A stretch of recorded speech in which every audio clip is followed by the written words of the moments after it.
अवधूत चिंतन श्री गुरुदेव दत्त श्री स्वामी समर्थ। तुम्हा सर्वांचं आपल्या स्वामी शक्ती या चॅनल मध्ये मनापासून स्वागत आहे। स्वामी तुम्हा सर्वांच्या सर्व चांगल्या इच्छा पूर्ण करो एवढीच स्वामींच्या चरणी प्रार्थना करते आणि आपल्या आजच्या या नवीन आणि सुंदर व्हिडिओला पुन्हा एकदा नव्याने सुरुवात करते। भक्तांनो, आजच्या या व्हिडिओमध्ये मी तुम्हाला नारळाचा, ज्याला आपण श्रीफळ असं देखील म्हणतो, तर या श्रीफळाचा एक अत्यंत उपयुक्त असा उपाय सांगणार आहे। हा एक उपाय तुमच्या इच्छित सर्व मनोकामना पूर्ण करेल। तुमची अडलेली जी कामं आहेत ती कामं तुमची पूर्ण होतील। ज्या ज्या इच्छा पूर्ण होता राहिलेल्या त्या सर्व इच्छा तुमच्या पूर्ण होतील। बघा, नारळ ही अशी गोष्ट आहे जी प्रत्येक शुभ कार्यामध्ये वापरली जाते। प्रत्येक शुभ गोष्ट असेल, लग्नापासून असेल, अगदी ओटी भरण्यासाठी नारळ लागतो, लग्नाचा कार्यक्रम असेल तिथे नारळ लागतो, कुठली साधी सुधी पूजा असेल तिथे आपण नारळाने कळस भरतो, कुठलाही संकल्प करायचा असेल तर त्यासाठी नारळ लागतो। म्हणजे प्रत्येक शुभ गोष्टीमध्ये नारळ जो आहे तो अत्यंत महत्त्वाचा समजला जातो। नारळाशिवाय कुठलीच पूजा ही कधीच पूर्ण होत नाही। जेव्हा सगळी पूजा होते, जेव्हा सगळं काही पार पडलं जातं, तेव्हा एक श्रीफळ तिथे फोडलं जातं। जेव्हा एखादी नवीन वस्तू खरेदी करतो, एखादी नवीन गाडी खरेदी करतो, नवीन घर घेतो, बांधकाम करतो, तर प्रत्येक आपण श्रीफळ फोडतो, नारळ फोडतो। म्हणजे काय, तर नारळाशिवाय कुठलीच पूजा ही पूर्णत्वास जात नाही। नारळाशिवाय कुठलीच जी पूजा आहे तिचं फळ आपल्याला प्राप्त होत नाही। याच नारळाचा एक विशेष महत्त्वाचा उपाय मी तुम्हाला आजच्या या व्हिडिओमध्ये सांगणार आहे।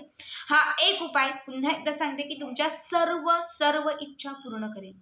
खरं तर आपल्या ज्या इच्छा असतात किंवा आपल्या ज्या मनोकामना असतात त्या आपण डायरेक्ट भगवंतापर्यंत पोहोचू शकत नाही किंवा ते डायरेक्ट त्यांच्यापर्यंत पोहोचल्या जात नाही। त्यामुळे श्रीफळ आपण हातात घेतो, इच्छित मनोकामना आपण तिथे व्यक्त करतो आणि त्याचं श्रीफळ आहे ते भगवंताच्या चरणी अर्पण करतो। म्हणून प्रत्येक मंदिरामध्ये जात असताना आपण सगळ्यात आधी नारळ खरेदी करतो, नारळ घेतो आणि तो आपण देवाला वाहत असतो। कारण अशी मान्यता आहे की त्या नारळामार्फत आपली जी इच्छा आहे ती इच्छा त्या देवांपर्यंत, त्या भगवंतापर्यंत पोहोचली जाते। त्यामुळे नारळाशिवाय कुठलीच सेवा आणि कुठलाच उपाय जो आहे तो पूर्ण होत नाही। ठीक आहे, याच नारळाचा एक विशेष उपाय मी तुम्हाला आता सांगत आहे, जो आपल्याला बरोबर 7 दिवस करायचा आहे। 7 दिवसांमध्ये तुमच्या सर्व इच्छित मनोकामना पूर्ण होतील। तुमची सर्व अडलेली जी कामं आहेत ती कामं तुमची मार्गी लागतील। बघा, हा जो उपाय आहे हा आपल्याला गुरुवारी करायचा आहे। या गुरुवारी करा किंवा मार्गशीर्ष महिन्यातील जो पुढचा 3रा गुरुवार येईल त्या गुरुवारी करा, 4थ्या गुरुवारी करा। फक्त यासाठी आपल्याला गुरुवार असणं महत्त्वाचं आहे। एक नारळ खरेदी करायचा आहे, घरामध्ये असलेला, वापरलेला किंवा मग कोणीतरी दिलेला, ओटी भरलेला नारळ नाही चालणार। तर या उपायासाठी एक नवीन नारळ तुम्हाला घरी घेऊन यायचे। ठीक आहे, दिवसभरात कधीही हा उपाय केला तरीही चालेल।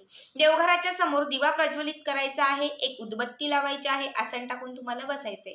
त्यानंतर एक छोटीशी प्लेट घ्यायची आहे, म्हणजे नारळ मावेल इतकी प्लेट घ्यायची आहे आणि या प्लेटमध्ये तुम्हाला थोडेसे मुठभर तांदूळ घालायचे आहेत।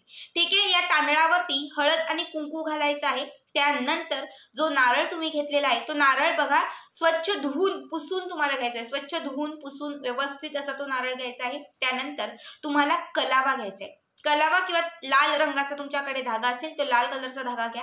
समजा सफेद रंगाचा धागा असेल तर त्याला कुंकू लावा आणि कुंकवाच्या पानामध्ये थोडा वेळ ठेवा, म्हणजे तो लाल होऊन जाईल।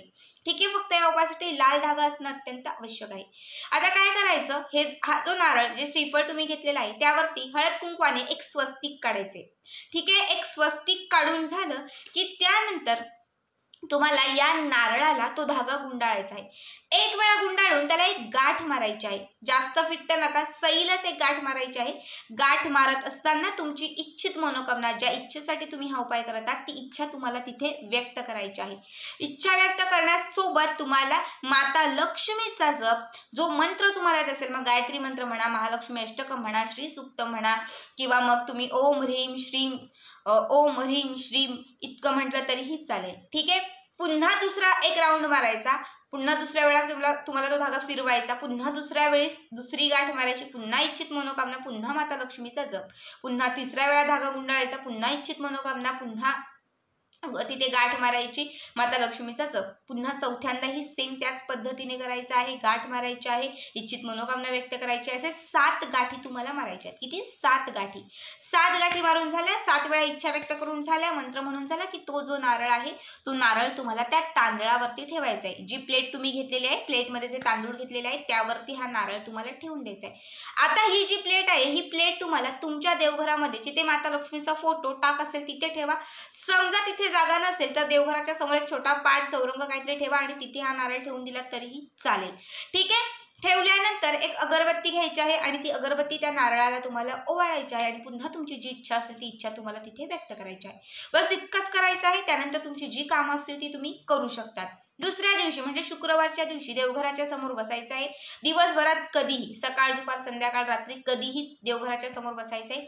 बसल्यानंतर या नारळाची एक गाठ तुम्हाला सोडायची. गाठ सोडत असताना पुन्हा एकदा तुमची जी इच्छा असेल ती इच्छा व्यक्त करायची आहे. माता लक्ष्मीच्या मंत्राचा जप करायचा आहे आणि ती गाठ सोडायची आहे. ठीक आहे. हे करून झालं की त्यानंतर पुन्हा दुसरा दिवस आहे. दुसऱ्या दिवशी दुसरी गाठ सोडायची, पुन्हा इच्छित मनोकामना व्यक्त करायची, पुन्हा माता लक्ष्मीचा जप, तिसऱ्या दिवशी पुन्हा तिसरी गाठ, अशा 7 दिवसात 7 गाठी सोडायच्या. 8व्या दिवशी बरोबर गुरुवार येईल आणि 8व्या दिवशी या नारळाच्या सर्व गाठी संपलेल्या असतील, सर्व गाठी सुटलेल्या असतील. ठीक आहे. आता 8व्या दिवशी या सर्व गाठी 7व्या दिवशी सर्व गाठी सुटतील. 8व्या दिवशी काय करायचं तर हा जो नारळ आहे, हा जो श्रीफळ आहे तो घेऊन कुठल्याही माता लक्ष्मीच्या मंदिरात जा. लक्ष्मीचं मंदिर नसेल तर दुसरं कुठलं जे मंदिर असेल तर त्या मंदिरात तुम्हाला हा नारळ घेऊन जायचा आहे. तिथे गेल्यानंतर हा नारळ जो आहे तो तुम्हाला तिथे फोडायचा आहे. ठीक आहे. माता लक्ष्मीच्या समोर किंवा गणपती बाप्पांचं मंदिर जे असेल तिथे तुम्हाला नारळ हे श्रीफळ तुम्हाला फोडायचे. त्यातील अर्धी वाटी जी आहे ती तिथेच तुम्हाला ठेवून द्यायची आहे आणि अर्धी वाटी जी आहे ती तुम्हाला घरी घेऊन यायची आहे आणि या वाटीचा प्रसाद तुम्हाला करून तुमच्या घरातील सर्व सदस्यांना तुम्हाला खायचा आहे. बघा, जेव्हा तुम्ही हा उपाय कराल म्हणजे गुरुवारपासून या उपायाची सुरुवात कराल तेव्हा तुमची जी इच्छा आहे ती इच्छा जागृतपणे तुम्ही लक्ष्मीपर्यंत पोहोचवाल. गुरुवारचा प्रत्येक उपाय हा गुरुग्रह स्ट्रॉंग करतो आणि माता लक्ष्मीला, भगवान श्री विष्णूंना आपल्याकडे प्रसन्न करतो. ठीक आहे. त्यानंतर 7 दिवस तुम्ही दररोज जेव्हा ही सेवा कराल, इच्छा व्यक्त कराल आणि यातील एक एक गाठणी सोडत जाल. बघा, बऱ्याच लोकांच्या इच्छा ह्या 4-5 दिवसातही पूर्ण होतील. ज्यांच्या 4-5 दिवसात जरी पूर्ण झाल्या तरी या गाठणी तुम्हाला रोज एक एक करतच सोडायच्या आहेत आणि बरोबर 8व्याच दिवशी हा उपाय तुम्हाला संपवायचा आहे. ठीक आहे. तर जेव्हा तुम्ही 8व्या दिवशी हा श्रीफळ माता लक्ष्मीच्या मंदिरात जाऊन फोडाल तेव्हा लक्षात घ्या तुम्ही केलेली सेवा ही माता लक्ष्मीने सिद्धीस नेलेली आहे. माता लक्ष्मीने ही जी सेवा आहे ती सिद्ध केलेली आहे आणि सिद्ध केल्यामुळे तुम्ही तो श्रीफळ तिथे फोडलेला आहे. त्यातील एक वाटी तिथे आणि एक वाटी तुम्ही घरी आणलेली आहे. समजा बाय चान्स ज्यांची इच्छा नाही पूर्ण झाली त्याने घाबरू नका, काळजी करू नका. काहीच दिवसात जी इच्छा तुमची वर्षभरात पूर्ण होणार असेल, जी इच्छा तुमची 10 वर्षात पूर्ण होणार असेल, तिथे खात्रीने सांगते ती इच्छा तुमची 1 महिन्याच्या आत पूर्ण होईल. इच्छा प्राप्तीसाठी हा विशेष महत्त्वाचा उपाय आहे. त्यामुळे प्रत्येकाने आवर्जून करा. बघा, बऱ्याच लोकांच्या अशाही कमेंट्स असतात की ताई तू आम्हाला एवढे उपाय सांगतेस, तू करतेस का? मी तुम्हाला सांगते, मी जवळपास 2 वर्ष कंटिन्यू इतके उपाय केलेत, इतके उपाय कुणीच करू शकत नाही आणि त्यातून मला बऱ्याच उपायांचे तेव्हा लाभ झालेत आणि त्या उपायांचे मला आत्ता जे लाभ होत आहेत ना ते मला आता रिअलाइज होतं की मी तेव्हा तो उपाय केला आणि तेव्हा ती इच्छा जी व्यक्त केलेली ती आज माझी पूर्ण झाली. बघा, मीही तुमच्यासोबत बरेच उपाय करत असते आणि खरंच जे आपलं आयुष्य आधी असतं ना, जेव्हा आपण उपाय सेवेत नसतो, काहीच नसतो, त्यानंतर जेव्हा उपाय सेवा करायला लागतो तेव्हा आयुष्य पूर्ण बदलून जातं. बऱ्याच वेळा काय होतं, आपले ग्रह बिघडलेले असतात, ग्रह साथ देत नाही, त्यावेळेस उपाय केल्यानंतर त्याचा रिझल्ट यायला टाइम लागतो. बऱ्याच वेळा आपले ग्रह स्थिर असतात, तेव्हा कुठलाही साधा उपाय केला तरी त्याचा रिझल्ट, त्याचा अनुभव त्वरित येतो. त्यामुळे ज्यांना अनुभव येत आहेत चांगलंच आहे, पण ज्यांना अनुभव येत नाहीत त्यांनी काळजी करू नका. उपाय केला आहे, लेट्स गो करा. एक ना एक दिवस तुम्हाला त्या उपायाचा इतका अनुभव येईल किंवा इतका तुम्हाला लाभ होईल की तुम्ही सांगाल मी तो उपाय केला होता म्हणून आज माझं हे काम झालेलं आहे. पण एवढ्या खात्रीने सांगते, जी गोष्ट तुमच्या आयुष्यात 10-15 वर्षात होणार असते ती तुमच्या आयुष्यामध्ये 2 ते 4 महिन्यातच घडते. तर आजचा हा व्हिडिओ कसा वाटला नक्कीच कमेंट करा आणि असेच पुढचे व्हिडिओ पाहण्यासाठी चॅनलला सबस्क्राईब करा. अजून एक सांगायचं राहिलं, तो धागा नंतर काय करायचा तर तो तुम्ही दुसऱ्या एखाद्या उपायासाठी वापरू शकतात किंवा तुम्ही वाहत्या पाण्यात एखाद्या झाडाखाली सोडून देऊ शकतात. नारळाखाली ठेवलेले जे तांदूळ आहे ते तुम्ही पशुपक्ष्यांना खाऊ घालू शकतात किंवा मग तुमचा जो अन्नधान्याचा साठा आहे तिथे ठेवू शकतात. श्री स्वामी समर्थ. जय जय स्वामी समर्थ.